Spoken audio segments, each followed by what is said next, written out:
Halo, Assalamualaikum warahmatullahi wabarakatuh. Bertemu kembali dengan saya. Pada kali ini saya akan membahas terkait dengan materi yang berkaitan dengan kuliah pilihan, yaitu tentang jaminan kehalalan produk farmasi. Perlu diketahui bahwa di dalam dunia farmasi, tentunya juga Indonesia berada dan menjadi negara dengan jumlah umat muslim terbesar sedunia, sehingga memperhatikan dari apa yang menjadi konsumsi masyarakat itu menjadi keutamaan.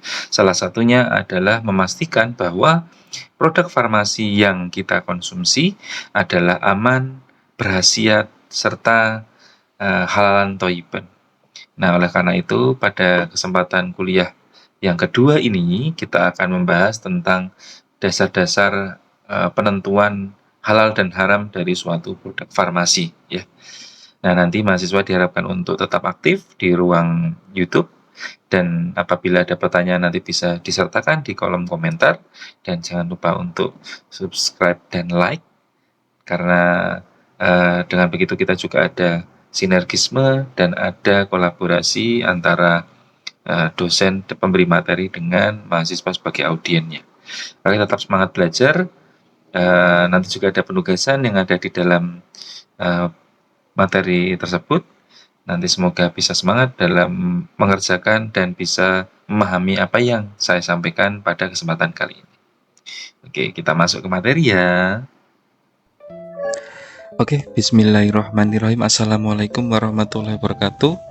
Kita melanjutkan pertemuan dari mata kuliah jaminan produk halal kefarmasian ya. Yang pada pertemuan sekarang ini kita akan bahas terkait dengan prinsip-prinsip dasar dalam jaminan halal di dalam produk farmasi. Jadi pertemuan ini merupakan pertemuan kedua untuk mahasiswa farmasi. Harapannya di dalam pertemuan ini nanti secara prinsip-prinsip dasar mahasiswa memahami terkait dengan mengapa akhirnya memungkinkan untuk dilakukan identifikasi kehalalan suatu produk, termasuk di dalamnya adalah produk farmasi. Ada 4 bagian yang akan kita bahas nanti. Yang pertama adalah pengantar jaminan halal farmasi. Yang kedua adalah kerangka regulasi jaminan halal. Yang ketiga adalah proses produksi halal dalam industri farmasi. Yang keempat adalah pengujian, audit, dan pelaporan dalam penjaminan halal. Yang pertama, pengantar jaminan halal farmasi.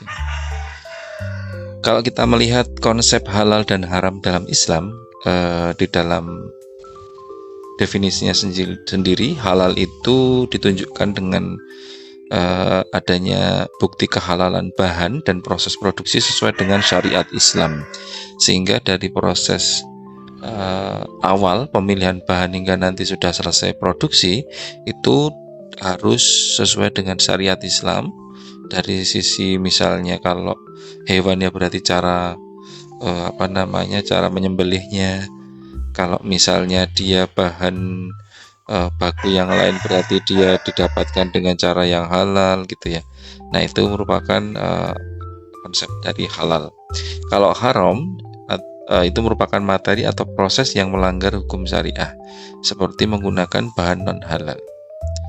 Nah, terkait dengan pentingnya apa? Pentingnya karena Indonesia merupakan negara yang cukup terbesar juga umat muslimnya, sehingga komoditi yang hadir di negara Indonesia itu harapannya adalah ada sertifikasi yang jelas. Salah satunya adalah sertifikasi kehalalannya, karena pentingnya untuk memenuhi kebutuhan umat Islam untuk produk farmasi yang aman dan sesuai syariah. Jadi ada semacam logonya. Nah, pentingnya jaminan halal dalam produk farmasi yang pertama adalah harus terkait dengan kepercayaan konsumen. di mana produk farmasi bersertifikat halal memberikan rasa aman kepada konsumen muslim bahwa produk yang mereka gunakan sesuai dengan keyakinan agama. Jadi akan meningkatkan kemantapan dan kepercayaan dari konsumen saat membeli produk apabila di dalam wadah produknya itu terdapat sertifikasi halal. Terus kemudian yang kedua adalah tuntutan pasar. Dengan meningkatnya permintaan pasar halal global, produk farmasi bersertifikat halal membuka akses pasar yang lebih luas dan kompetitif. Dan yang ketiga, kesehatan spiritual dan jasmani. Jaminan halal tidak hanya memperlakukan aspek agama saja, memperhatikan aspek agama, tapi juga integritas, keamanan, dan kualitas produk yang lebih baik. Dan yang keempat adalah kewajiban hukum. Implementasi mandatori sertifikat halal seperti yang berlaku di Indonesia mulai tahun 2026 mendorong industri farmasi untuk memenuhi regulasi ini. Jadi sekarang ini sudah ada yang terbaru, ya, keterbaruan regulasi terutama di tahun 2026 ini, di mana harapannya industri farmasi pun didorong untuk mengeluarkan persyaratan serta pengujian untuk kehalalan suatu produknya. Nah, di sela-sela perkuliahan saya tentunya akan ada penugasan. Penugasan ini merupakan tugas pengganti pertemuan saat lebaran, sehingga nanti bisa dikerjakan secara tulis tangan. Waktunya kurang lebih 1 minggu, dan nanti ada 5 soal secara bertahap akan saya tampilkan di sini. Soal yang pertama, apakah pasien wajib mengetahui bahwa produk yang dikonsumsi memiliki label halal? Karena ruang lingkup target treatmentnya atau yang merupakan target konselingnya itu adalah seorang pasien, maka apabila ada pertanyaan seperti ini, bagaimana cara menjawabnya? Apakah pasien wajib atau konsumen wajib mengetahui bahwa produk yang dikonsumsi memiliki label halal atau tidak? Terus yang selanjutnya, tantangan dalam penjaminan halal produk farmasi. Yang pertama adalah kompleksitas rantai pasok, di mana memastikan bahwa seluruh bahan baku, proses produksi hingga distribusi tetap halal merupakan tantangan besar, terutama dengan bahan impor. Jadi misalnya bahannya dari impor, nah nanti merupakan tantangan yang besar karena harus dicek ulang apakah material sheet atau material data yang sudah ada dikirimkan itu sudah sesuai apa belum. Tetap harus ada pengujian lanjutan kalau untuk bahan impor. Minimnya alternatif bahan. Beberapa bahan aktif farmasi masih sulit ditemukan penggantinya yang memenuhi kriteria halal tanpa mengurangi efektivitas produk. Yang ketiga, pembiayaan sertifikasi. Biaya dan waktu yang diperlukan untuk mendapatkan sertifikasi halal dapat menjadi beban bagi pelaku usaha kecil dan menengah industri farmasi. Yang keempat adalah kurangnya edukasi. Masih terdapat sebagian produsen farmasi yang kurang memahami pentingnya penerapan prinsip halal dan mekanisme sertifikasinya. Tugas nomor 2 adalah bagaimana peran dari apoteker atau farmasis dalam hal pemastian produk farmasi halal secara regulasi. Nomor 2, kerangka regulasi jaminan halal.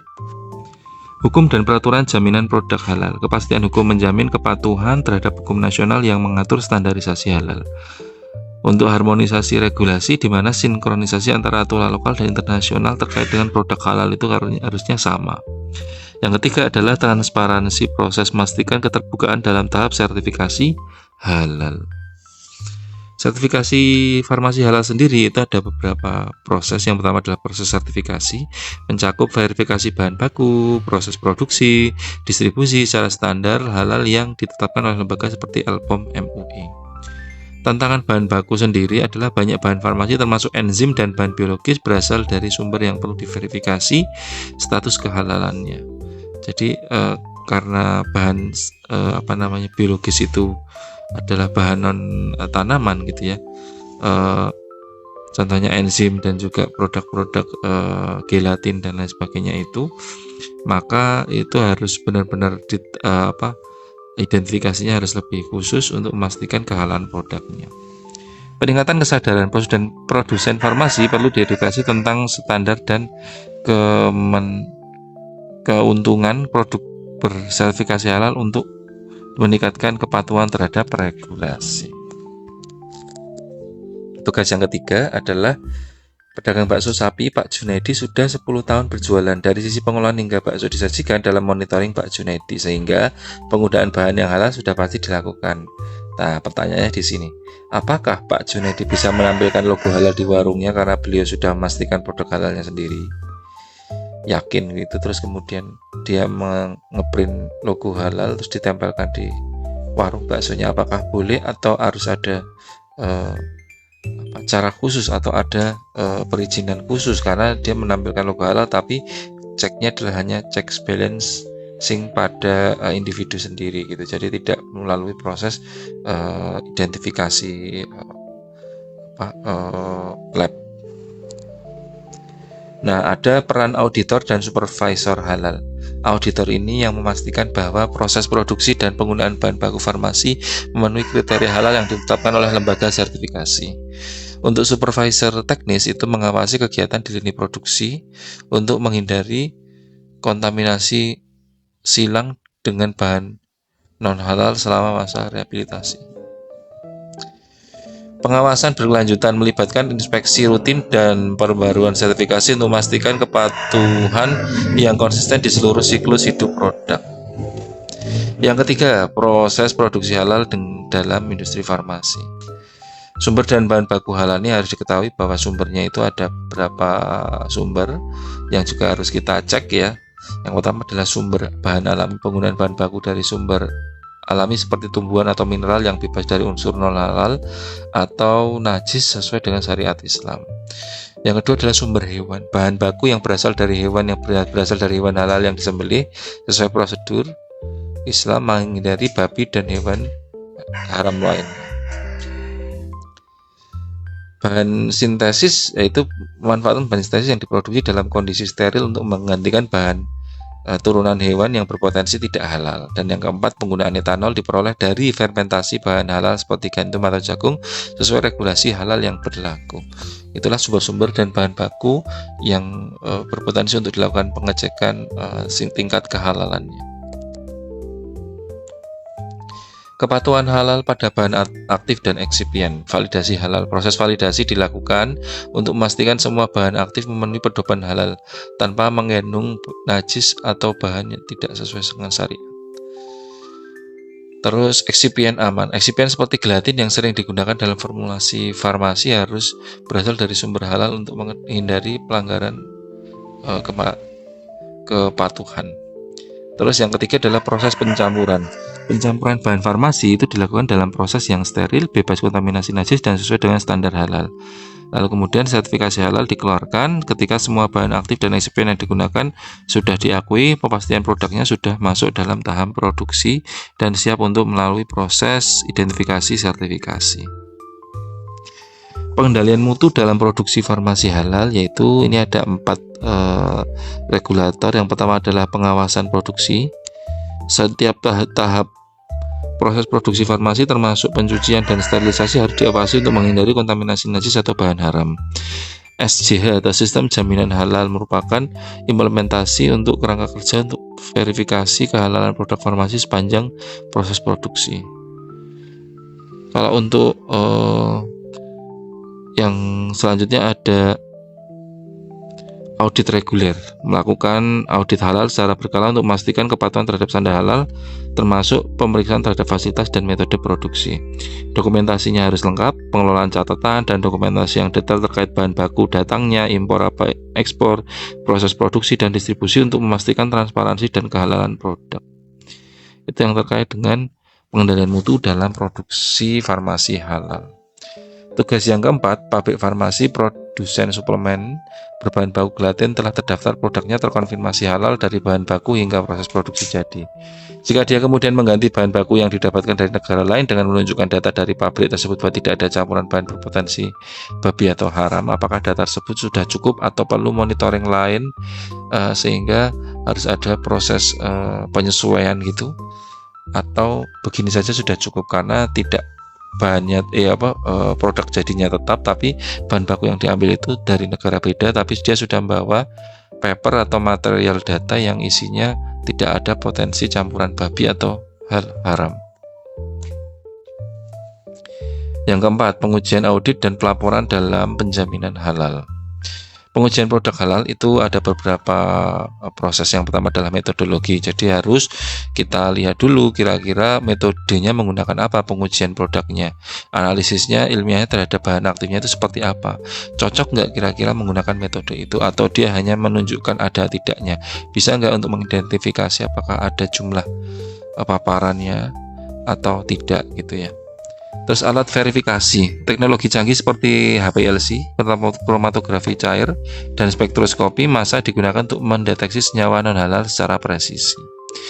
Terus yang ketiga, validasi. Setiap pengujian harus divalidasi oleh laboratorium terakreditasi guna menjamin keakuratan dan kredibilitas hasil.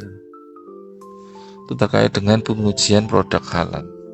Proses audit halal itu harus dilakukan rutin berkala dengan memonitor status halal bahan baku, proses produksi, dan kebijakan perusahaan dalam memenuhi standar halal.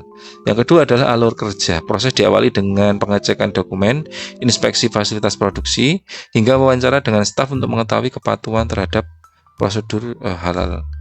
Yang ketiga adalah pentingnya audit. Audit halal membantu menjaga integritas produk, memberikan kepercayaan terhadap konsumen, dan memastikan keberlanjutan sertifikasi halal.